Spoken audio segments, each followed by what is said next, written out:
streetnews.it con un grandissimo artista, una carriera ricca di successi, Tommy Riccio. Siamo qua stasera per un evento poi speciale e allora raccontaci un po', dacci qualche indiscrezione soprattutto dopo questo periodo così particolare. Voglio sapere da Tommy qualcosa, vai. Dopo questo periodo particolare c'è poco di bello da dire. Quando prima si risolvono un po' tutti i problemi, per quanto riguarda le serate, la maggior parte molto Forse probabilmente nel nuovo anno.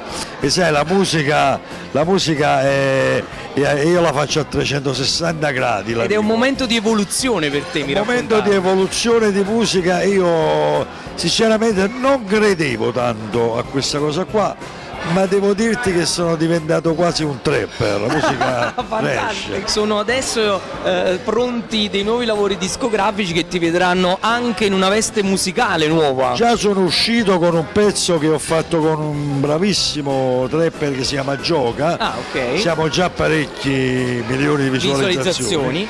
Che si chiama A Strada ma ha imparato tanta cosa, che parla sempre della vita sociale. E poi a giorni mi sta uscendo un nuovo video, si chiama Nottate Scetate, sempre un pezzo. Ah, quindi tutto da seguire, sempre molto bravo. Ma voglio sapere, il tuo rapporto con i social?